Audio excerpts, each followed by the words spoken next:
पंडित जवाहरलाल नेहरू की आपने कुंडली, और अगर मैं यहाँ पर बात करूँ प्रधानमंत्री नरेंद्र मोदी की कुंडली, वो सबसे ज्यादा स्ट्रॉन्ग किसकी कुंडली नजर आती है? क्योंकि काम तो दोनों की ओर से बड़े बेहतरीन किए जा रहे हैं। और ये प्रश्न हमारे 140 करोड़ भारतीयों के साथ जुड़ा हुआ है। तो क्या नजर आ रहा है कि अखिलेश यादव होंगे या फिर एक बार फिर से हम योगी आदित्यनाथ को उत्तर प्रदेश के मुख्यमंत्री बनते हुए देखेंगे यहाँ पर? जो सबसे स्ट्रॉन्ग हमारे सीएम आपको एक्टिविटीज दिखा रहे हैं, स्ट्रॉन्ग एडमिनिस्ट्रेशन, सोशल जस्टिस, तो वो प्रधानमंत्री नरेंद्र मोदी के बाद अमित शाह प्रधानमंत्री बन सकते हैं। Amit Shah ji is iron man of the nation. बहुत सारे एस्ट्रोलॉजर्स का ये प्रेडिक्शन है कि प्रधानमंत्री नरेंद्र मोदी अपना कार्यकाल पूरा नहीं करेंगे। अपना कार्यकाल और ज्यादा मजबूती के साथ पूरा करेंगे 2029 तक। उनकी परफॉर्मेंस जो है और उनकी जो कुंडली बोलती है कि मोदी जी के बाद योगी जी ही आएंगे और वो यूपी से ही आएंगे और प्रचंड बहुमत के साथ आएंगे।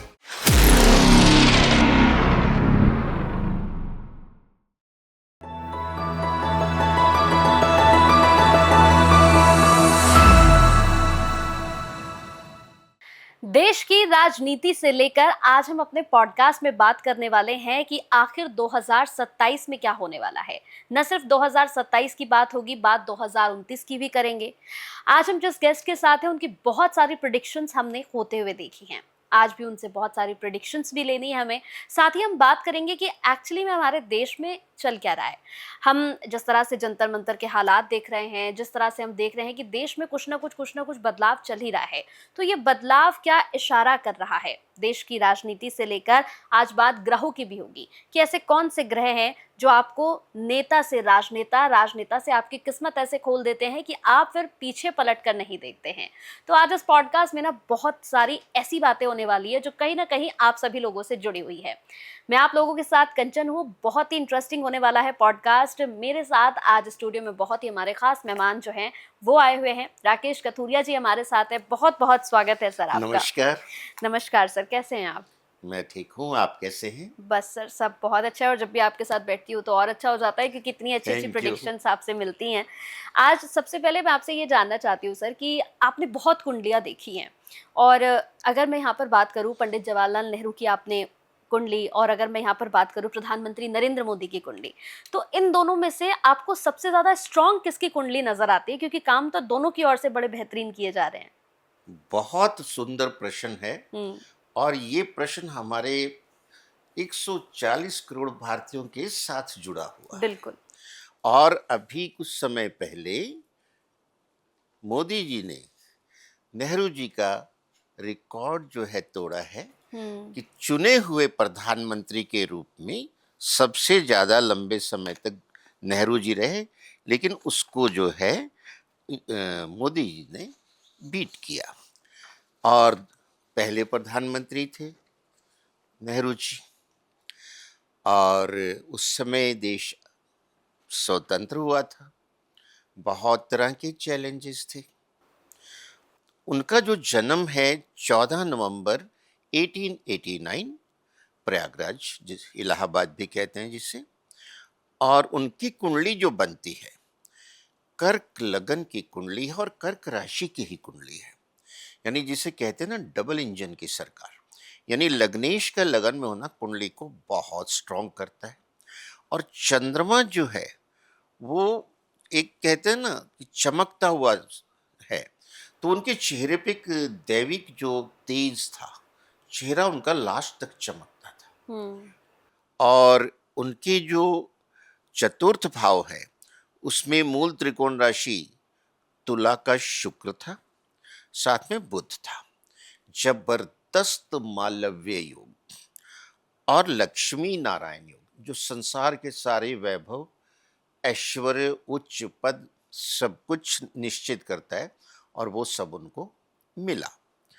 और शनि सेकंड हाउस में था, तो जो है बहुत अच्छे वो वक्ता थे। उनके पंचम भाव में सूरज, मंगल की राशि का, तो पंचम भाव जो है वो सत्ता का स्थान है, अथॉरिटी है, हायर एजुकेशन है। लाल किताब ये कहती है कि जिसके पंचम भाव में सूरज का अपना पक्का घर जो है वो पंचम है, यानी सूरज अपने ही पक्के घर में है, और सूर्य राजकाज और उच्च सत्ता का कारक होता है। तो लाल किताब ये कहती कि जिसके पंचम भाव में सूरज है उसका उत्थान राजा करवा देगा। अब उस समय राजा कौन था? अंग्रेज थे सत्ता में, और इनके छठे घर में केतु और गुरु है।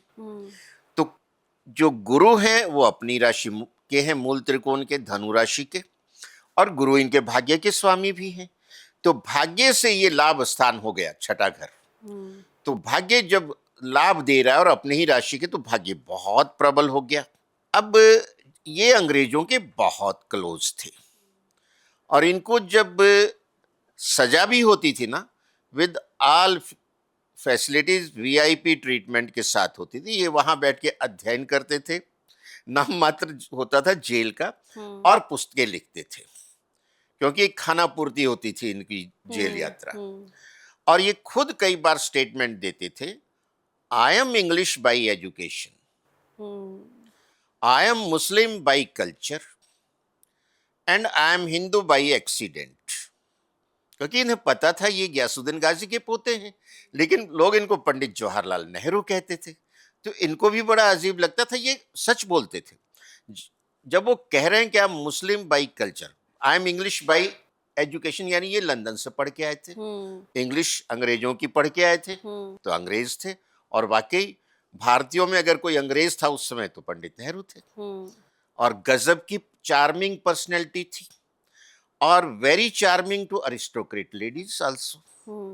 और इनका लेडी माउंटबेटन के साथ तो दुनिया सर्वविदित है।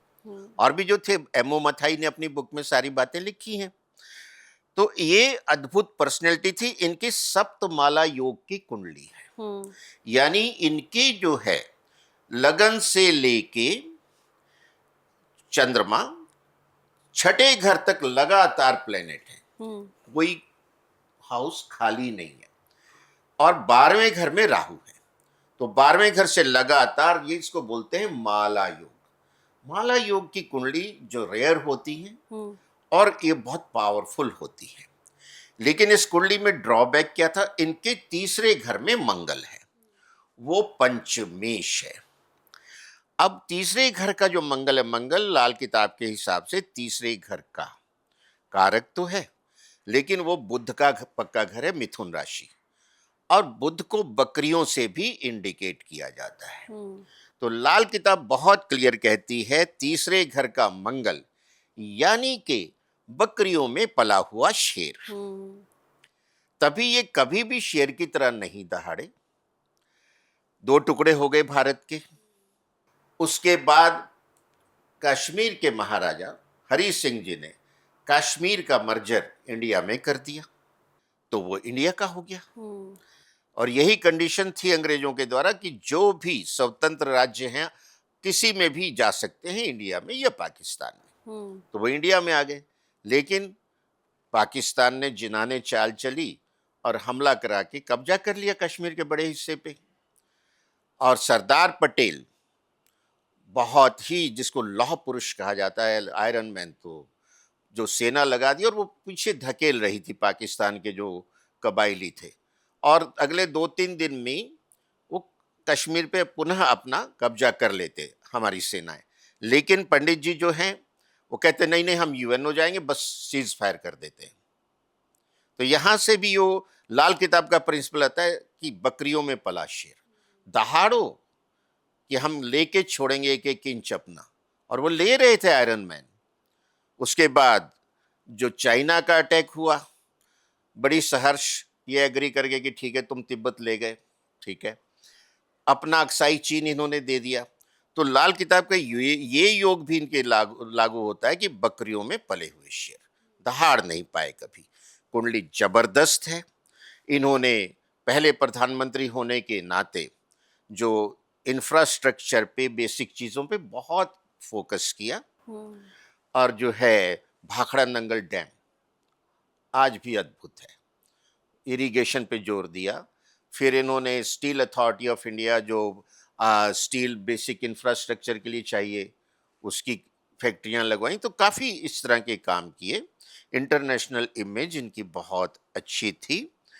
और जो है, लेकिन ये एक चीज के बड़े कट्टर थे, जैसा ये कहते थे I am Muslim by culture. तो कल्चर मुस्लिम क्या है? मस्जिद है, मजार है और मदरसा है। जब उसका जो है पुनरुद्धार किया गया सोमनाथ मंदिर का, तो इन्होंने इसका अपोज किया। और जब वो मंदिर और ये, लेकिन इनकी आयरन मैन पटेल साहब का ये था कि नहीं, ये हिंदुओं की आस्था का सवाल है और मुसलमानों को हम उसका हिस्सा दे चुके, मुस्लिम कंट्री दे चुके, अब इसका पुनरुद्धार होना चाहिए। जब वो बन गया तो उसका जो स्थापना का जो था उसमें उन्होंने आमंत्रित किया पंडित नेहरू जी को। कहते नहीं, मैं नहीं जाऊंगा। और उन्होंने कहा तुम भी मत जाओ, लेकिन पटेल गए और उस समय के राष्ट्रपति जो हैं राजेंद्र प्रसाद जी गए।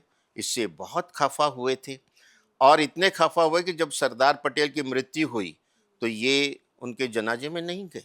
अच्छा। और इन्होंने जो है प्रेसिडेंट ऑफ इंडिया जो उस समय थे राजेंद्र प्रसाद जी को भी जाने से रोका। तो ये इनकी पर्सनैलिटी के विभिन्न पहलू थे। और अगर इनको इनको हम न्यूमेरो से देखें तो 14-5 बन गया मूलांक या पायलट नंबर। तो 5 सर्वश्रेष्ठ नुमेरो नंबर में आता है। अगर पूरा जोड़ दें इनका भाग्यांक या को पायलट तो 6 आता है। जब 5 मूलांक हो, 6 भाग्यांक हो, या 5 और 5 दोनों हो, या 6 और 5 हो, या 6 और 6 हो, तो ऐसा जातक दुनिया के सारे भोग विलास प्रसिद्धि ऐशो आराम नेम फेम सब लेके आता है। वो इन्होंने प्रूव किया। तो अद्भुत पर्सनैलिटी थी, देश के लिए अद्भुत योगदान था और अपने सिद्धांत पे वो कायम रहे कि आई एम एक्सीडेंटल हिंदू। और अब बात करते हैं मोदी जी की। तो अब मूलांक से ही लेते हैं। उनका जो मूलांक है 8 है। शनि का नंबर है संघर्ष। बिल्कुल। तो प्रारंभिक जीवन में बहुत संघर्ष, लेकिन उनका भाग्यांक 5 है। यानी संघर्ष के साथ जिंदगी की सफलताएं वो उन्होंने प्रूव किया। वो इनकी तरह चांदी का चम्मच लेके पैदा नहीं हुए थे। वो चाय बेचते थे। ये चांदी के चम्मच वाले थे, वो चाय वाले कहलाते हैं। लेकिन आधी जिंदगी यानी लगभग 50 साल की एज में वो जब उभर के आते हैं, फिर उन्होंने पीछे मुड़ के नहीं देखा है। और उनकी कुंडली में भी लगन में चंद्रमा है वृश्चिक राशि का, और लगनेश मंगल साथ में शशि मंगल योग अद्भुत बनता है। लगनेश के साथ भाग्येश चंद्रमा है, अद्भुत राजयोग है। और जो है उनकी कुंडली में दसम भाव में शुक्र और शनि का कॉम्बिनेशन है। ये बहुत अच्छा कॉम्बिनेशन है, एकादश के कॉम्बिनेशन। तो उनकी कुंडली भी राजयोगों से भरी हुई है, लेकिन संघर्ष के बाद। अब हम जो सबसे महत्वपूर्ण होता है षडबल, ग्रहों का षडबल, तो उसमें नेहरू जी के सूरज का षडबल था 0.74, मोदी जी का उसका है 1.41। यानी मोदी जी का सूरज उनसे डबल पावरफुल है, जो कि राज सत्ता का, ग्रह मंडल का राजा है, उसका कारक है। और चंद्रमा नेहरू जी का 1.31 था, मोदी जी का 1.09 है। मंगल जो है नेहरू जी का 1.19 था, नरेंद्र मोदी जी का 1.31 है। और लगन में है, ये शेर की तरह दहाड़ते हैं। 24 हिंदू मारे गए थे पिछले साल कश्मीर में, मुस्लिम कट्टर आतंकवादियों ने मारे थे धर्म पूछ के, और उसका पूरा जो है हिसाब चुकता करके आए, और जितना करना था उतना ही किया। 4 दिन में उनको सही औकात उनकी बता दी। और उसमें ट्रंप साहब भी हमारा मजाक उड़ाते थे, कभी कहते इनके 5 प्लेन गिरा लिए, कभी 7 गिरा लिए। अब ट्रंप साहब ये नहीं बताते कि उनके कितने गिरा लिए ईरान ने, जरा तो ये बताते ना। और उलझे ऐसे हैं, 5 महीने हो गए सुलझ नहीं पा रहे, तरह तरह के तमाशे हो गए। तो salute to the our prime minister. Mercury, Nehru ji का 1.07, नरेंद्र मोदी जी का 1.26। बुद्ध, दुनिया के सारे नेता मानते हैं उनको और कहते हैं कि he is the tough negotiator.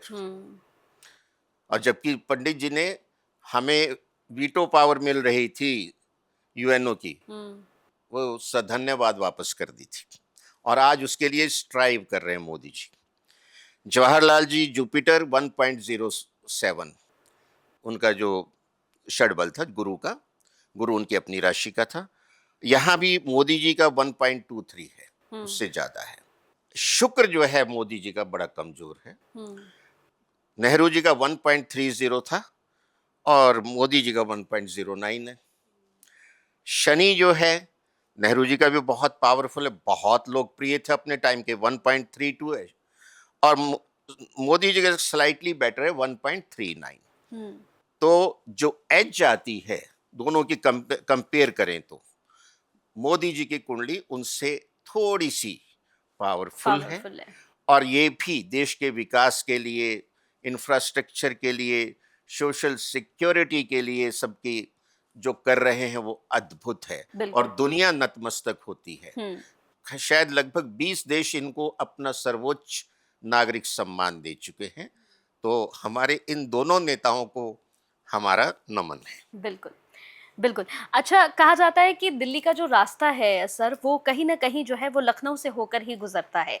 तो ऐसे में 2027 के अगर उत्तर प्रदेश में चुनाव की बात करूं तो क्या नजर आ रहा है कि अखिलेश यादव होंगे या फिर एक बार फिर से हम योगी आदित्यनाथ को उत्तर प्रदेश के मुख्यमंत्री बनते हुए देखेंगे? यहाँ पर आपने सही कहा कि जो दिल्ली का रास्ता है वाया उत्तर प्रदेश ही है। पहले इसमें 85 एमएलए होते थे, बहुत बड़ी संख्या है और ये भारत का हृदय है। हमारे जितने बड़े अवतार हुए हैं भगवान के, सब यही हैं और इसकी बहुत जो है रिच हिस्ट्री है, इतिहास है, कल्चर है। और जब उत्तराखंड अलग हो गया तो 5 सीटें वहां चलेंगी, इनके पास है अब 80 सीटें। और हम देखेंगे कि जो पहले प्रधानमंत्री थे नेहरू जी यूपी से थे, दूसरे प्रधानमंत्री शास्त्री जी यूपी से थे, इंदिरा जी यूपी से थी, उसके बाद मोरारजी देसाई आते हैं गुजरात से। गुजरात से ज्यादा नहीं टिक पाए। फिर आ जाते हैं चरण सिंह जी यूपी से। फिर उसके बाद आते हैं चरण सिंह के बाद इंदिरा जी अगेन यूपी से। उनके बाद उनके सुपुत्र राजीव गांधी यूपी से। उनके बाद वीपी सिंह यूपी से। उनके बाद चंद्रशेखर जी यूपी से। अभी यहां पॉज लेंगे। उसके बाद आते हैं नरसिम्हा राव आंध्रा से। बहुत अच्छा। नरसिम्हा राव के बाद आते हैं देवेगौड़ा कर्नाटका से। अब यहां गैप आ रहा है। मैं आपकी बात को कोरिलेट करने के लिए पूरी हिस्ट्री खंगाल रहा हूं। अब देवेगौड़ा जी के बाद आते हैं बीच में इंद्र कुमार गुजराल भी आए थे कुछ टाइम के लिए, पंजाब से कह सकते हैं उनको। अब उसके बाद आते हैं अटल जी। अब अटल जी थे मध्य प्रदेश से, गुना साइड, ग्वालियर साइड के, लेकिन जब वो प्रधानमंत्री बने हैं चुनाव उन्होंने लखनऊ से लड़ा था। लखनऊ के मेंबर पार्लियामेंट बन के, एमपी बन के पीएम बने, तो वाया उत्तर प्रदेश। अब वो हारे, बीजेपी गई, उसके बाद यूपीए आई, उसमें सरदार मनमोहन सिंह जी बने, बहुत अच्छे नेता थे, लेकिन कहीं से जीत के नहीं आते थे। एक बार उन्होंने चुनाव लड़ लिया था, वो हार गए थे। तो वो पहले असम से लाए गए राज्यसभा में, तो वो एक तरह से असम से हम उनको कह सकते हैं या अब कहां से कहें, अपनी स्टैंडिंग नहीं थी। फिर जब 2014 में मोदी जी आते हैं, इन्होंने बड़ौदा से और वाराणसी दोनों जगह से चुनाव लड़ा। एक सीट गुजरात से, एक सीट वाराणसी से, दोनों जीती भारी बहुमत से। तो इन्होंने रिटेन बनारस की और गुजरात की छोड़ दी। अब वो बनारस से फिर वाया यूपी हो गए, लेकिन हैं वो गुजरात के, डोंट फॉरगेट दिस पॉइंट। और इस समय जो सबसे स्ट्रांग हमारे सीएम आपको एक्टिविटीज दिखा रहे हैं, स्ट्रांग एडमिनिस्ट्रेशन, सोशल जस्टिस, तो वो सिर्फ और सिर्फ योगी जी हैं। और वो यूपी के ओरिजिनल हैं। उनको ये नहीं वाया वाया कह सकते। उनकी परफॉर्मेंस जो है और उनकी जो कुंडली बोलती है कि मोदी जी के बाद योगी जी ही आएंगे और वो यूपी से ही आएंगे और प्रचंड बहुमत के साथ आएंगे। और जिस तरह से हम देख रहे हैं 2027 में अखिलेश यादव भी एक बड़ी अच्छी तैयारी के साथ आगे बढ़ रहे हैं, तो टक्कर दे पाएंगे 27 में कहीं से कहीं? देखिए, जो काठ की हंडिया होती है ना, वो ज्यादा नहीं चल पाती। सही बात। आपका जो कॉन्सेप्ट रहा शुरू से, आपने बोल दिया MY इक्वेशन, मुस्लिम और यादव। भाई, उसके अलावा जो लोग हैं प्रांत में और देश में, क्या उनकी कोई वैल्यू नहीं है? बिल्कुल सही। आप शरेआम उनको इंसल्ट कर रहे हैं। और काट की हंडिया जितनी चढ़नी थी चढ़ चुकी। उसके बाद राम भक्तों के हत्यारे हैं ऑन रिकॉर्ड। और मुलायम सिंह जी ने पार्लियामेंट में स्टेटमेंट दी थी कि हमें इस चीज का कोई मलाल नहीं है, जरूरत पड़ी तो और राम भक्तों की हत्या करवाएंगे। एकदम शर्म। वो जो श्राप है, श्राप, कर्स, वो इनके ऊपर आया। जब हमारे पूर्वज जाते हैं, पिताजी दादाजी, तो उनकी संपत्ति किसे मिलती है? हमें मिलती है।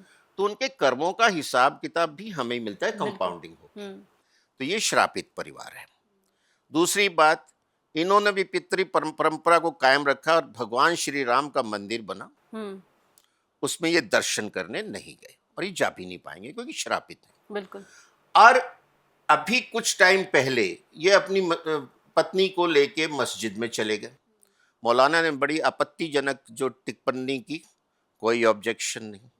आप क्यों लेके जा रहे हैं वहां? अच्छा, आप मंदिर तो जा नहीं रहे, आप वहां जा रहे हैं। अब आप नौटंकी कर रहे हैं कि हम सनातनी हैं। अब आपको याद आया है। अब ये अगर आप कहते हैं सनातनी है तो आपकी MY इक्वेशन बेकार हो जाएगी। और सनातनी आपको अच्छी तरह पहचानते हैं। तो अब स्थिति, जिसको एक मुहावरा है हमारे यूपी में, धोबी का कुत्ता ना घर का ना घाट का। जो चुनाव हो रहा है, कितनी ही तैयारी कर लें, सच्चाई सामने है। और मीडिया इतनी स्ट्रांग है कि हर एक को हर चीज का पता है, बच्चे बच्चे को पता है। आप उसको झुठला सकते ही नहीं।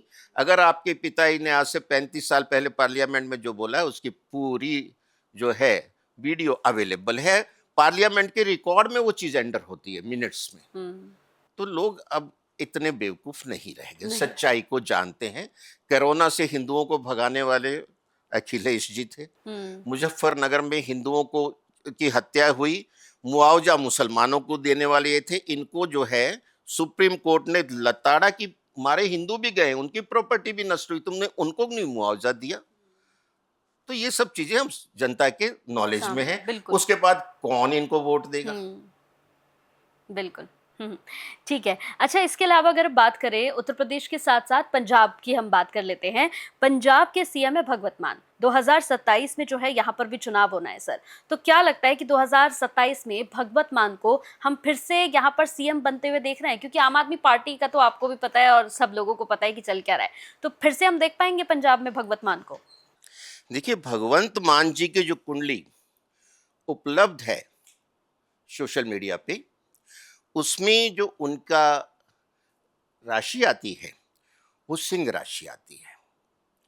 और सिंह राशि की इस समय पे अष्टम ढैया चल रही है और ये चलेगी जून 2027 तक। ये पंजाब के फेस हैं। और इनके जो ऊपर इनके आका हैं अरविंद केजरीवाल, उनकी मेष राशि की कुंडली है, वृषभ लगन की कुंडली है, मेष राशि की कुंडली, और मेष राशि उनके 12वें घर में आती है। और साथ में नीच का शनि भी वहीं बैठा है, यानी कुंडली के 12वें घर में विषयोग बना हुआ है। और 7.5 चल रही है, जो कि अगले लगभग 5.5 साल तक अभी चलेगी।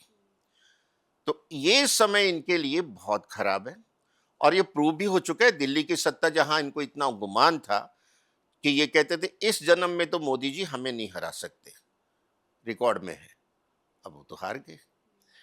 और पंजाब में अगर ये पार्टी के अध्यक्ष हैं तो इनकी कुंडली को भी डिस्कस करना ही पड़ेगा। और इस समय इनकी शनि की ही महादशा चल रही है, तो जबरदस्त विष योग अंडर ऑपरेशन है इनकी कुंडली में। और ये शिव जी की जितनी भक्ति करें अच्छा रहेगा इनके लिए। अभी सावन का महीना आ रहा है और वो द्वादश भाव में है। द्वादश भाव लंबी बीमारी को इंडिकेट करता है और लंबी जेल यात्रा को। तो इनमें से कोई भी चीज इनके लिए अगले साल संभव है। और भगवंत मान जी की कुंडली में भी ये है, हालांकि कुछ लोग उनको चाहते भी होंगे वहां। अब जो है इस पंजाब के इलेक्शन को एक नया मोड़ आ गया है। पिछले पंजाब के इलेक्शन को जिताने में राघव चड्ढा जी का बहुत बड़ा रोल हाथ था आप पार्टी में। अब वो 7 जो है राज्यसभा के सांसद लेके उनके ग्रुप लीडर बन के बीजेपी को ज्वाइन कर चुके हैं और ये इस बार फिर बहुत बड़ा रोल प्ले करेंगे पंजाब के चुनाव में और बीजेपी के लिए करेंगे। और हो सकता है कि उससे पहले अगर मंत्रिमंडल में कोई फेरबदल हुआ केंद्र में तो ये आपको केंद्रीय मंत्री के रूप में भी दिख सकते हैं। अच्छा। राघव चड्ढा जी, ताकि अगर मंत्री के रूप में वहां काम करेंगे तो इनका ताकत और बढ़ेगी। और हो सकता है कि उस समय पे जब चुनाव होंगे गुरु जो हैं कर्क राशि में वक्री होंगे और जो कर्क राशि है भगवंत मान जी के 12वें घर में आती है। अगर सिंह लगन पकड़ लें चंद्र लगन से वो द्वादश भाव धर्म का भाव, जेल यात्रा का भाव, लंबी बीमारी का भाव और जो है वो धर्म का स्थान है। तो जो गुरुद्वारे हैं गुरु वक्री उल्टे चल रहे हैं, यानी जो गुरु परंपरा है और जिस तरह से जो सिख संगत इनसे नाराज है, इन्होंने कुछ अवहेलना की है चर्चा में था। तो ये जो अकाल तख्त और गुरुद्वारे हैं पंजाब के, उनसे ये किसी फेवर की उम्मीद ना करें और उनकी फेवर के बिना वहां कोई चुनाव जीत जाए इसकी कोई गलत फहमी ना पाले। तो ये जो सारे इंडिकेशन दिखा रहे हैं कि जैसा बंगाल में चमत्कार हुआ है वैसा चमत्कार पंजाब में भी आपको देखने को मिल सकता है। ठीक है। इसके बाद अगर बात करते हैं सर हम अमित शाह की। अमित शाह जो है वो बीजेपी में मतलब एक अच्छा खासा उनका पद है और हमने देखा कि कहीं ना कहीं अमित शाह की कुंडली भी बड़ी स्ट्रांग है। आपसे इससे पहले भी अमित शाह को लेकर बात हुई थी, तो क्या हम कुछ ऐसा देख पा रहे हैं कि प्रधानमंत्री नरेंद्र मोदी के बाद अमित शाह प्रधानमंत्री बन सकते हैं? कुछ ऐसा नजर आ रहा है? देखिए, अगर हम कहें Amit Shah ji is iron man of the nation, धारा 370 को कैसे उन्होंने हटाया, बिल्कुल। और उसके अलावा जैसे नक्सली उनको उन्होंने डेट दे के उस डेट तक खत्म कर दिया है। बचे कुछ जो सरेंडर कर गए। आज नक्सलवाद इस देश में समाप्त हो चुका है और वो डंके की चोट पे कह के और करके दिखाते हैं। पहले जैसे लोग पूछते थे ना, मंदिर वहीं बनाएंगे तारीख नहीं बताएंगे, 370 हटाएंगे तारीख नहीं बताएंगे। अब उन लोगों ने आगे के लिए ऐसा बोलना बंद कर दिया है कि जो बोला नहीं वो करके दिखा देंगे, तारीख भी पता लग जाएगी। तो आयरन मैन है, बहुत कैपेबल है। कुंडली उनकी भी सर्टनली बहुत स्ट्रांग है। 10वें घर में उनके मंगल है, सेनापति हैं वो, जिसको 10वें घर का मंगल होता है ना, कुल दीपक होता है। लगन में बुध आदित्य योग है, बहुत जबरदस्त ब्रेन, जिसको भारत का चाणक्य कहा जाता है। और सप्तम भाव में मेष राशि का चंद्रमा है। तो ये सब चीजें बहुत पावरफुल कुंडली दिखा रही हैं। पूर्णिमा का जन्म है इनका, फुल मून। लेकिन मेष राशि की चल रही है 7.5। ये 7.5 में आ गए हैं, लगभग 5-5.5 साल। अभी चढ़ता फेज है मेष का 7.5 का। अभी जून 2027 से सिर के ऊपर आएगा। ये अगर प्राइम मिनिस्टर की रेस में मुझे लगता नहीं है, क्योंकि जो बीजेपी है ना उसके बड़े क्लियर प्रिंसिपल हैं।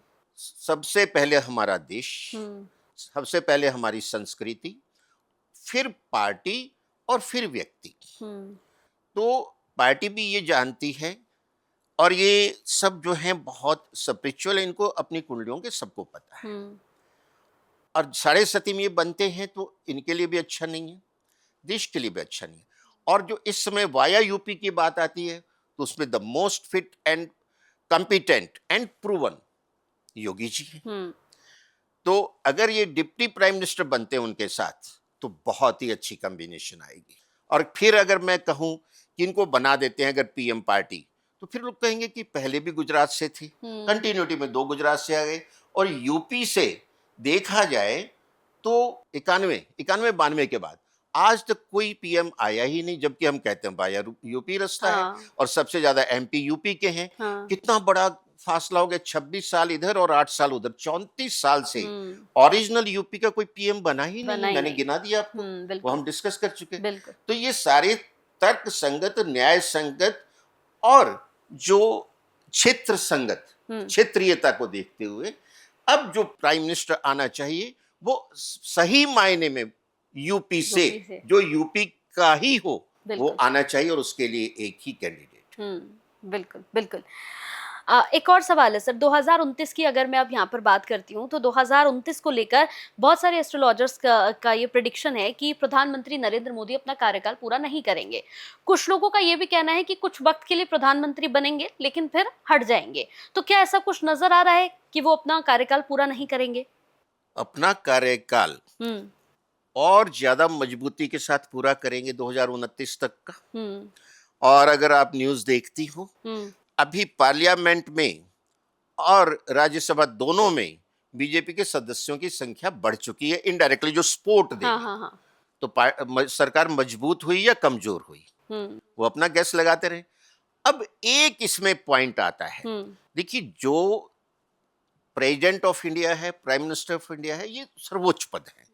एक एडमिनिस्ट्रेटिव सर्वोच्च है, एक कॉन्स्टिट्यूशनल सर्वोच्च है दोनों ही सर्वोच्च। तो आपकी कुंडली में अगर सर्वोच्च पद है तो इनमें से कोई भी हो सकता है। अब वो पूरा नहीं कर पाएंगे, ये गलत स्टेटमेंट है। एक ऑप्शन आती है 2027 में हमारी जो प्रेसिडेंट है वो रिटायर होंगी। अच्छा। जुलाई के महीने। अब जो है नए प्रेसिडेंट की जरूरत होगी। तो नए प्रेसिडेंट में एक ऑप्शन तो ये हो सकती है कि राजनाथ सिंह जी को प्रेसिडेंट बनाया जाए, और दूसरा अगर पार्टी ये फील करती है कि योगी जी को प्रधानमंत्री अभी से बना के ट्रेनिंग दी जाए ताकि 2029 के चुनाव को प्रचंड बहुमत से जीतें और जो बात हम कहते हैं वाया यूपी वो सिद्ध हो, तो उससे पहले योगी जी यूपी का चुनाव प्रचंड बहुमत से जीत के फिर सीएम बन चुके होंगे। लेकिन उनका कार्यकाल 2 महीने का हो सकता है। उनको पार्टी कहे कि आप रिजाइन करें और आके पीएम बने, और मोदी जी को रिक्वेस्ट करें कि आप जो हैं प्रेसिडेंट ऑफ इंडिया बने। ये एक पॉसिबिलिटी हो सकती है। और अगर योगी जी पीएम बनते हैं तो साथ में अमित शाह जी डिप्टी पीएम बने। इस तरह की एक कॉम्बिनेशन, वो कहते हैं ना कि पूरा नहीं कर पाएंगे, ये गलत है, पूरा नहीं करेंगे विद एन दिस ऑप्शन। और फिर 2029 का चुनाव योगी जी की लीडरशिप में जब लड़ा जाएगा एज ए प्राइम मिनिस्टर, वो और भी ज्यादा प्रचंड बहुमत से जीतेंगे। और योगी जी 2044 तक तो उनके कर्म भाव की महादशा है शुक्र की, और उसके बाद उनकी सूरज की 6 साल की लगेगी, तो 2050 तक वो आपको भारत के प्रधानमंत्री दिखते हैं। और वो भारत को जो कहते हैं ना विकसित भारत के, वो लीड करेंगे। अच्छा जी हाँ।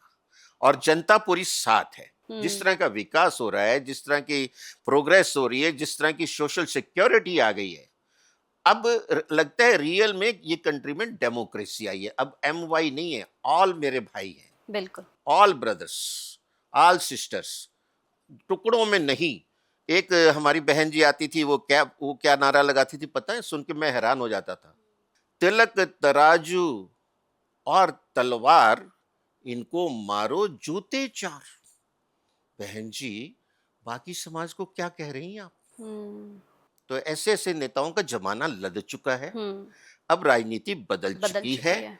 अब ना M है ना Y है, सारे मेरे माई भाई सब साथ हैं मेरे। बिल्कुल, बिल्कुल।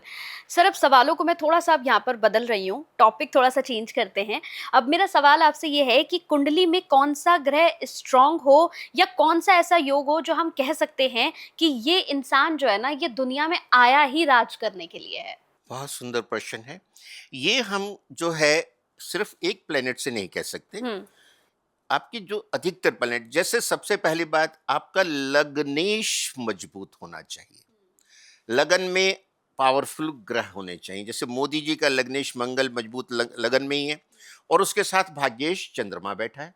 शशि मंगल योग, धन कारक योग, जब से वो प्रधानमंत्री बने हैं, इकोनॉमी 11 नंबर पे हुआ करती थी, 4 पे आई, थोड़ी फ्लक्चुएट होकर शायद अभी 6 पे, वो 1-2 नंबर हुँ, ऊपर नीचे होती रहती है। हुँ, तो आपका लग्नेश पावरफुल हो, आपका भाग्येश पावरफुल हो, नवम भाव का स्वामी, कर्म भाव का स्वामी पावरफुल हो, पंचम का पावरफुल हो, और ये प्लेसमेंट बहुत अच्छी हो, तो ये बनता है जैसे किसी के लगन में सूरज बैठा है, हुँ, मंगल बैठा है मेष राशि का, हुँ, नवम भाव में गुरु बैठा है, हुँ, दसम भाव में शनि बैठा है।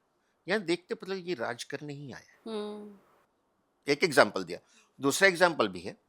जैसे मान लीजिए कि तुला लगन है, हुँ, लगन के अंदर आपके बैठ गए शुक्र, और आपके दसम भाव में चंद्रमा और मंगल बैठ गए कर्म भाव में, नवम भाव में बुध बैठ गए, राहु जो एकादश में बैठ गए। हुँ, क्लियर है। इस तरह के बहुत से योग बनते हैं जो बता देते हैं कि ये राजयोगों से भरी हुई कुंडली है। या जैसे मैंने नेहरू जी का बताया माला हुँ, योग, हुँ, पर उसमें भी मालव्य योग था। हुँ, मोदी जी का अगर रोचक योग है तो उनका मालव्य योग था, हुँ, उनका गुरु भी अपनी राशि का था। तो ये इस तरह से कॉम्बिनेशंस आते हैं, क्लियर इंडिकेट कर जाते हैं कि वो राज करेगा। जरूरी नहीं पॉलिटिक्स में करे, टेक्नोलॉजी में कर सकता है। आजकल हुँ, टेक्नोलॉजी के किंग हैं, जैसे गूगल है। हुँ, गूगल के पास दुनिया का सारा डेटा है, किसी भी गवर्नमेंट से ज्यादा मजबूत है वो आज। बिल्कुल। उतना गवर्नमेंट के पास नहीं है, उसके पास अपनी कंट्री का है, हुँ, इसके पास पूरी दुनिया का है। हुँ, आपका भी है, आप कितने कदम रोज चलती, सारा रिकॉर्डेड है इसके थ्रू। बिल्कुल। तो इस तरह से तक यह बड़ा उद्योगपति है एलन मस्क, वो भी राजयोगों से भरा हुआ, राजाओं को प्रभावित करता है। हुँ, राजा उसकी हेल्प लेके जीत रहे हैं। बिल्कुल। ट्रंप को कितनी हेल्प की उसने। हुँ, तो राजयोग तरह तरह के होते हैं। हुँ। ठीक है। अच्छा, एक सवाल और है। बहुत से लोग ये कहते हैं सर कि कुंडली दिखाई है, कुंडली में राजयोग है, लेकिन फिर भी ज़िंदगी में कुछ अच्छा नहीं हो रहा है। राजयोगों का क्या करें? जब ज़िंदगी में कुछ अच्छा हो ही नहीं रहा, वही नौकरी चल रही है, वही भेड़-चाल चल रही है, लेकिन एस्ट्रोलॉजर ने बोला है कि कुंडली में राजयोग है। तो इसके बारे में थोड़ा-सा बताइए? देखो, मैं इसमें कुंडली के साथ साथ आपके आचरण पे भी आता हूँ। अगर आप उस दिशा में मेहनत ही नहीं कर रहे हैं, हुँ, अब मोदी जी की कुंडली है, हुँ, उसमें पहले संघर्ष है। हुँ, अगर आप संघर्ष से ही पीछे हट गए, हुँ, वो पार्ट आपने कवर ही नहीं किया, तो आगे राजयोग तक पहुंचोगे नहीं। राजयोग तो है कुंडली में। तो there is no substitute of hard work. हुँ, Secondly, if you have disciplined life, life will give you decency and dignity. अनुशासन, योगी जी की जिंदगी में, मोदी जी की जिंदगी में कितना कड़ा अनुशासन है, आपने देखा है। अब उसके बावजूद भी नहीं हुआ, हुँ, उस प्लेनेट की महादशा आई ही नहीं। हुँ, मान लीजिए जो प्लेनेट आपका राजयोग कारक है कुंडली में, उसकी महादशा आई ही नहीं, हुँ, या उस पे जो है अशुभ ग्रहों की दृष्टि पड़ी हुई है। हुँ, मान लिया इलेक्शन के लिए तो टिकट मिल गई आपको, हुँ, चुनाव हार गए। हुँ, तो इस तरह की कॉम्बिनेशंस आती हैं, हुँ। तो ये समस्याएं आती हैं। हुँ।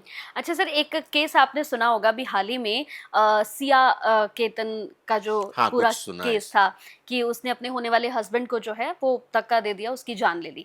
लेकिन यहाँ मेरा सवाल है कि ये ऐसा पहला केस नहीं है सर, हम बहुत इस वक़्त देख रहे हैं कि ट्रेंड बन गया है, जहाँ पर पार्टनर पार्टनर की जान ले रहा है, शादी होने से पहले ही लड़की लड़के को मार दे रही है। लड़के ज़्यादा घबरा रहे हैं अब शादी से, पहले लड़कियाँ घबराती थी, अब हम देख रहे हैं कि लड़के शादी से बहुत घबराने लगे हैं।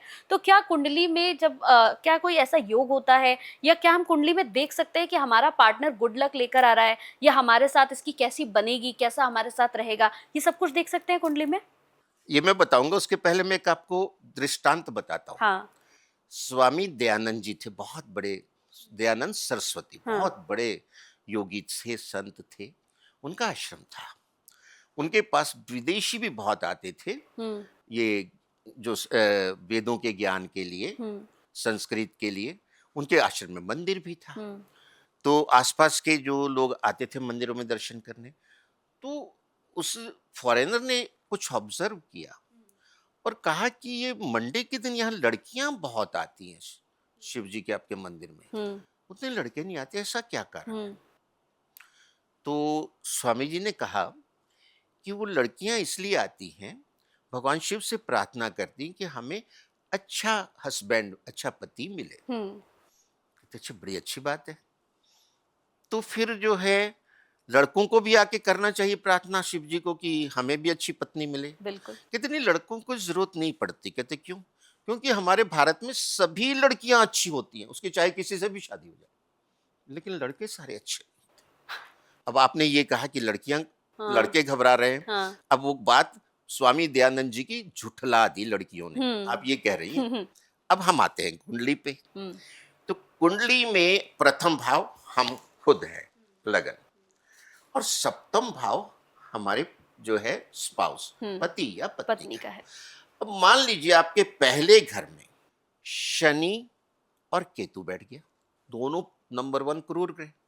सप्तम भाव में राहु और मंगल बैठ गया, दोनों क्रूर ग्रह। ऐसे जातक की शादी पहली बात तो लेट होगी, जैसे 30, 35, 40 में हो रही है आजकल, या होगी नहीं, होगी तो आपस में बनेगी नहीं। और चूंकि मंगल, राहु, शनि, केतु क्या दिखाते हैं? शस्त्र, हथियार, यानी डोमेस्टिक वायलेंस की तरफ लीड करती। और मान लीजिए कि 8वें घर में सूरज बैठा है, फिर क्रूर ग्रह। 8वां घर विवाह से सुख है, वहां भी क्रूर ग्रह बैठ गया, तो 8वां घर मृत्यु का भी स्थान है। तो हो सकता है डोमेस्टिक वायलेंस यहां तक हो कि वो डेथ तक पहुंच जाए। ये एक एग्जांपल दिया आपको मैंने कि जब फर्स्ट 7 एक्सिस स्पॉइल होता है ना क्रूरल प्लैनेट से, तो इस तरह की समस्याएं आती हैं। यानी कि कुंडली अगर कोई दिखाए और ये सारी चीजें आप उसे बताएं और उसके बाद भी अगर वो शादी करता है, तो इस तरह की समस्याएं आने वाले समय में, अगर ऐसी है तो अच्छा है कि अकेला रहे, अकेले रहें, अकेला चलो रे, वो ज्यादा अच्छा है, वो ज्यादा अच्छा है। ठीक है, अब मेरा एक और सवाल है सर, एक और जो मुद्दा है वो बहुत ज्यादा ट्रेंड में है और आपने भी सुना होगा आमिर खान की शादी का। अभी हाल ही में आमिर खान जी ने अपनी तीसरी शादी करी है। रहती है इनकी। हाँ, तो अभी उन्होंने तीसरी शादी अपनी की है। बॉलीवुड स्टार हैं और काफी ज्यादा वायरल भी हो गए हैं। लोग जानना चाहते हैं कि कितनी और शादियां करेंगे, मतलब क्या अभी एक और शादी हम देखेंगे बॉलीवुड स्टार की, या अभी बस यही रुक जाएंगे ये? देखिए, आमिर जी की कुंडली जो है ना, बहुत स्ट्रांग है, बहुत बढ़िया है। इनका जो जन्म है 14/3/65 का है, और वही 14 से 5 बन गया। और जो टोटल जो है भाग्यांक 2 बना, 5 और 2 का भी कॉम्बिनेशन अच्छा आता है, और 2 चंद्रमा का बड़ा इमोशनल। और इनकी जो लोशु ग्रेड बनती है उसमें सिर्फ एक ही नंबर मिस है, 7। मतलब 9 में से 8 नंबर प्रेजेंट है, जो बड़ा रेयर होता है। और 7 यानी केतु मिसिंग है। कुत्ता ये पालते हैं तो वो भी फुलफिल हो गया। और एक जो इनकी कुंडली है वो लाल योग की बड़े विशेष कुंडली है, जिसमें चारों केंद्र भरे हुए हैं। उसको लाल किताब कहती है बंद मुट्ठी के खाने। अच्छा। वो ऐसे ऐसे खुलते हैं ना, जैसे कमल खिलता है, ये ऐसे खिलते चले गए। और इनके जन्म ने का ना, लगन हम खुद हैं, तो इनके लगन में शनि, शुक्र और सूरज है। अब शुक्र तो बहुत अच्छे हैं, शनि और सूरज क्रूर ग्रह आ गए, जो अभी अभी हमने डिस्कस किया। और सप्तम भाव में मंगल है, फिर क्रूर ग्रह हमने अभी डिस्कस किया, और ये मंगलिक हो गए। अब लाल किताब के एक और योग लागू होता है। मंगल अगर मंगलिक हैं, या तो दोनों मंगलिक हो, नहीं तो दोनों नहीं हो। बिल्कुल। अब ये कॉम्बिनेशन तो वहां चलती नहीं, ये मैचिंग। तो मंगल क्या करता है कि विच्छेद कराता है। विच्छेद में क्या हो सकता है? किसी एक जने की डेथ हो जाए या डाइवोर्स हो जाए। और शनि और शुक्र लगन में बैठे हैं। लाल किताब ये कहती, शुक्र शनि जिस घर को देखें, यानी अपने से साथ में, 180 डिग्री। शुक्र शनि जिस घर को देखें जड़ से खत्म कर दें, ओह, यानी सप्तम भाव को शुक्र शनि देख रहे हैं, जड़ से खत्म करें मतलब डाइवोर्स करा देते हैं या डेथ हो जाए। डेथ नहीं हो रही, डाइवोर्स करा रहे डाइवर्स हो हैं, रहे हैं। वो हर बार डाइवोर्स करा रहे हैं। और मजे की बात है हर बार इनको हिंदू लड़की मिलती है। हाँ। और ये जो सत्यमेव जयते भी कुछ प्रोग्राम चलाया करते थे, तो ये सब चीजें उनको नहीं थी पता, वहां और तरह की चीजों पे ये कमेंट करते थे कि ये समाज के लिए गलत है। हाँ। खैर ये लिखा के लाए हैं, हम्म। और अभी ये कहें कि इनकी अंतिम शादी है, ऐसा मुझे नहीं लगता है। इसके बाद भी करेंगे? 60 साल की उम्र हो गई है। 60 साल की शादी के लिए कोई उम्र थोड़ी होती है हाँ, इनकी। हाँ, ठीक और है। वैसे भी हम्म। देव, किन्नर और गंधर्व हम्म। हमारे शास्त्रों में आते हैं, तो ये गंधर्व लोक है, जिसको फिल्म इंडस्ट्री कहते हैं, गंधर्व लोक है। तो गंधर्वों के जो नियम होते हैं वो आम लोगों से जरा हट के होते हैं, शुरू से ही होते हैं। हमारे शास्त्र भरे भरे पड़े वो लागू होता है, क्योंकि शुक्र लगन में है गंधर्व। बिल्कुल, क्योंकि लोग भी अब तो मतलब बड़े सवाल करने लगे हैं कि हमारी एक शादी नहीं हो पा रही है, यहाँ आमिर खान जी 3-3 शादियां कर रहे हैं, ऐसा कौन सा योग लेकर पैदा और हुए हैं? सलमान खान उससे कितना नाराज होता होगा, हाँ, यार ये क्या हो रहा है, हाँ, मेरी तरफ तो देख। हाँ, बिल्कुल। सर आप लाल किताब के एक्सपर्ट भी हैं, तो अब मेरा सवाल जो है वो लाल किताब से जुड़ा हुआ है। सर क्या ये सच है कि उपाय करके ग्रहों को खराब भाव से दूसरी अच्छी जगह पर शिफ्ट कर दिया जा सकता है? Sure. What is your horoscope? Your horoscope is nothing but carry forward balance sheet of your previous birth deeds। अब हॉरोस्कोप बन गया। अब जब हम लाल किताब का प्रिंसिपल उस पर अप्लाई करते हैं तो वहां पक्के घरों की और कारक की बात आती है। जैसे पहले पक्का घर है, उसका मालिक मंगल है, कारक सूरज है। तो हर वर्ष फल पे यानी ऑन योर एवरी बर्थडे लाल किताब एस्ट्रोलॉजी के अकॉर्डिंगली प्लैनेट्स पोजीशन चेंज करते हैं। वैदिक में तो हम ये मान लेते हैं सारी जिंदगी के लिए एक ही है, लेकिन आपके हर साल प्लैनेट पोजीशन चेंज करते हैं बर्थडे पे। तो लाल किताब का वर्षफल कहा जाता है। अब उसमें प्लैनेट किसी भी हाउस में जा सकते हैं। राहु केतु वैदिक में हमेशा आमने सामने होते हैं, लेकिन उसमें कहीं भी हो सकते हैं, अगल बगल के हाउसेज में भी हो सकते हैं। तो उसमें इस तरह से चेंजेस आते हैं। अब मान लीजिए वर्षफल में जब प्लेनेट चेंज हुआ, पहले आपका जो शनि था 3rd हाउस में था ओरिजिनल में, अब आपके इस साल में वो 8वें घर में चला गया। अब जब लाल किताब ये कहती है जब प्लेनेट आपके 6ठे, 8वें, 12वें, 11वें आ जाते हैं, उस साल में बड़ा तकलीफ देते हैं, और या जहां हैं वहीं रह जाते हैं। मतलब 8वें था तो 8वें ही रह गया, तो उस साल में वो उस जगह को बहुत ज्यादा प्रभावित करेगा। तब 8वें में शनि आया, क्या क्या कर सकता है? एक्सीडेंट करा सकता है। कहते हैं ना यार उसका एक्सीडेंट हुआ, उसके तो पैर में रॉड डल गई, बड़ा कॉमन सुना। हाँ। 6 महीने एडमिट रहा, उससे वजन भी बढ़ गया और कई बीमारियां हो गई। तो शनि उसके बॉडी के अंदर घुस गया। लोहे की रॉड गई, स्टील की तो क्या है, शनि है, लोहा तो। अच्छा, अब अगर आपने बर्थडे पे चेक करवा लिया उसको, तो कैसे बच सकते हैं? अच्छा, एक तो ये मैंने बताया। दूसरा, अगर सीवियर एक्सीडेंट हो गया, 8th house is death house, जान भी ले लेगा। रोड एक्सीडेंट में सुनते हैं ना कितनी जानें रोज जाती है, हम रोज जाती, बिल्कुल। अब इसको यहां से आप शनि को हटा दें, किसी की औकात नहीं है। लेकिन शनि के जो प्रभाव हैं वो लाल किताब कहती है कि हम उसको 1 साल के लिए वहां से ट्रांसफर कर सकते हैं फेवरेबल हाउस में, सो दैट हमें वो चोट ना पहुंचाए। अब 8वां घर है, तो जो आपके आज यूनिट चलता है, जैसे हमारा किलो चलता है, तो 8 किलो। शनि की चीज क्या है? काली उड़द साबुत। कई जो लोग ये कहते हैं शराब, शराब भी शनि की चीज है, लेकिन शराब को कभी भी नदी में नहीं डालना चाहिए। अब 8 किलो काली उड़द शनिवार के दिन आप जो है नदी में प्रवाहित कर दीजिए। अब नदी में जाएंगे तो दाने फूलेंगे और मछलियां उसको खा जाएंगी। यानी आपने शनि का जो प्रभाव आपके 8वें घर में था, उसको 4थे घर, नदी 4था घर होता है, और वहां भेज दिया, और वहां से वो प्रवाहित होकर दूर चले गए, उनको मछलियां खा गई। यानी उसके प्रभाव को मछलियां खा गई, खत्म। अब आप ना मरेंगे उस साल में, ना आपकी रॉड डलेगी, अच्छा। गारंटेड। और कई लोग मेरे पास आते हैं आधा साल बीतने के बाद, और जब मैं चेक करता हूँ कहते हैं रॉड डल गई या बुरा एक्सीडेंट हो गया, हॉस्पिटलाइज। मैंने कहा यार पहले आए होते। शनिदेव जी ने अपना काम कर, फिर शनिदेव जी अब क्या करेंगे? अब शनिदेव जी अपनी प्रेजेंस तो बताएंगे, आपको रास्ते चलते ठुड्डा आ जाएगा, अब मोच आ जाएगी। ठुड्डा आया, जरा से जैसे चोट लग जाती है हाँ, ना हाँ, हाँ। घुटने पे, 2 दिन आपने जो ना उसमें हम्म, मलहम लगा लिया, ठीक हो गया। वो अपना थोड़ा सा प्रेजेंस बता देंगे, और ये भी बता देंगे कि तेरे को आशीर्वाद दे दिया है, नहीं तो देख ले मैं पूरी तोड़ सकता था। हाँ, हाँ, हाँ। अच्छा। प्रूफ दे के जाएंगे। हम्म, तो ये तो आजमाई हुई बातें हैं मेरी दशकों की। हम्म, तो आप उसके प्रभाव को चेंज कर सकते। जैसे 11वें में आ गया राहु, हाँ। स्कैंडल करा देगा, अच्छा। किसी झूठे मुकदमे में फंसवा देगा, हाँ, या जो है बहुत बड़ा नुकसान और करा देगा। हाँ, अब राहु 11वां घर क्या है? कोर्ट है, हाँ, यानी कोई झूठी गवाही दे देगा। राहु को हाँ। झूठ बोलने की आदत है। हम्म, अब वहां से उसको शिफ्ट करना है। फिर जो है चौथे घर का सहारा लेना पड़ता है, नदी का। नदी माता है, चौथा घर भूमि भवन माता वाहन का सुख। अब लेड के जो मेटल है वो क्या है?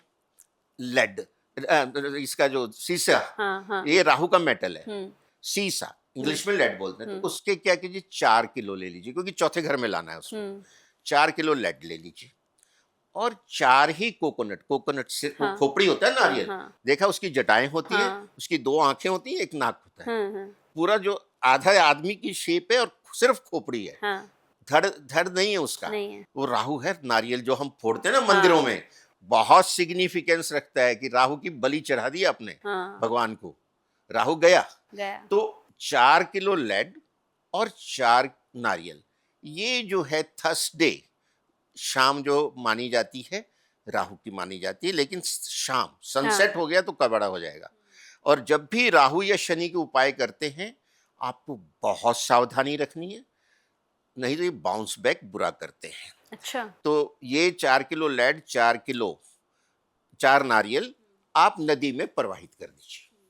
ब्रिज पे खड़े हो गए, जहां नदी भरी हुई हो डाल दीजिए, आपसे दूर हो गए, दुष्प्रभाव गया। फिर मामूली सी कोई बात होके रह जाएगी, रह जाए। जो आप बड़ी आराम से टैकल कर लेंगे।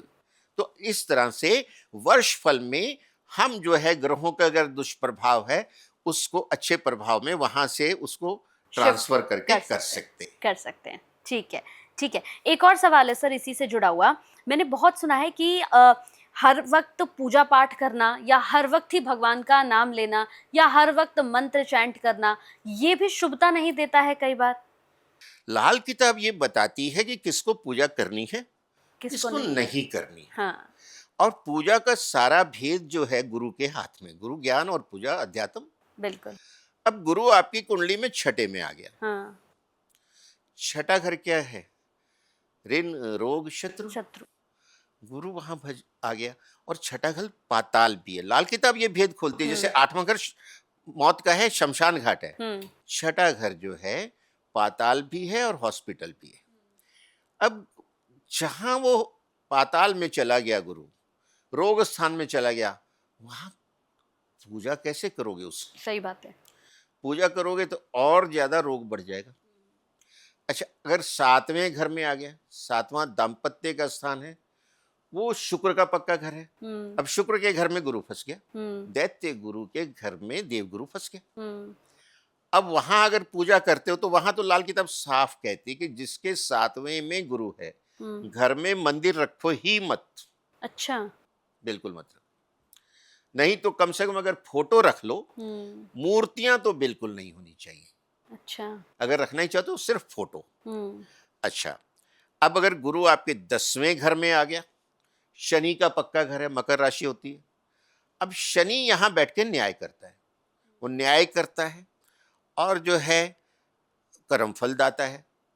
भाई आप ये सोचो, कोई भूखा मर रहा है तो क्यों मर रहा है? हम कहते हैं ना कर्म फल है। अब भूखा मर रहा है, आप जो है शनिदेव जी उसको सजा दे रहे हैं। आपको तरस आया, आपने उसको रोटी दे दी। इंसान की फितरत है कि भाई दया आ जाती है। और शनिदेव जी कहते हैं यार इसने इतने बुरे कर्म किए हैं, इसको रोटी मिलनी नहीं चाहिए, मैं इसको मिलने नहीं दे रहा हूं, और तूने आके इसको दे दी। हाँ। यानी मेरी न्याय व्यवस्था में तूने दखलंदाजी दखलंदाजी की। पहले इसको तो मैं बाद में देखता हूँ, तेरे को पहले देख। हाँ। तो जो 10वें घर में जब गुरु होता है तो हम साफ कहते हैं भाई धर्म कर्म, किसी पे दया दिखाना, दान करना, अपनी मौत बुलाना है। अब तू बुलाना चाहता तो बुला ले, बुला ले। बता दिया हमने। हाँ।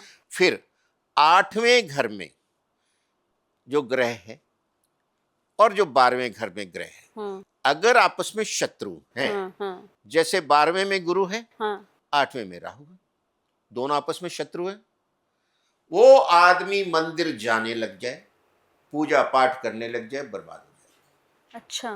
तो इसलिए लाल किताब आचार संहिता की किताब है, संविधान है, किसको क्या करना है क्या नहीं करना है।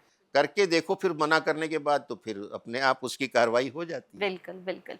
अच्छा, एक और आखिरी सवाल है सर मेरा, जो अक्सर अमूमन लोग जो है वो पूछते हैं और जानना भी चाहते हैं कि अंबानी जैसी धन दौलत के लिए कुंडली में कौन से योग होने चाहिए कि अंबानी जैसे हमारे पास जो है ना, मतलब इतना धन हो, इतना पैसा हो। हाँ, अंबानी साहब की कुंडली का आपने बहुत अच्छा पूछा है। इनकी जो सोशल मीडिया में अवेलेबल है, 19 अप्रैल 1957 का इनका जन्म है। तो इनका मूलांकी 1 आ गया, सूर्य का नंबर है। और इनका जन्म एडेन, यमन में हुआ है, इंडिया में नहीं हुआ है, शायद लोगों को नहीं पता होगा, क्योंकि इनके पेरेंट्स तब वहाँ रहा करते थे और वहाँ रहते थे। वो ड्रीम देखते थे कि कभी हमारी भी तेल की रिफाइनरी होगी, क्योंकि वो पेट्रोल पंप पे वहाँ काम करते थे, धीरू भाई जी। इनकी कुंडली सिंह लगन की बनती है। उस लगन के अंदर ही गुरुदेव बैठे हैं, देवगुरु बृहस्पति, जिनकी दृष्टि पंचम, सप्तम और नवम भाव पे जाती है। और इनका जो लग्नेश सूरज है वो उच्च का होके नवम भाव में गया है। मैंने कहा ना, लग्नेश अगर लगन में शुभ ग्रह बैठा है, लग्नेश उच्च का होके नवम भाव में गया है, उसके साथ बैठा है शुक्र, बुध और केतु। तो बुध आदित्य योग बनता है, शार्प ब्रेन।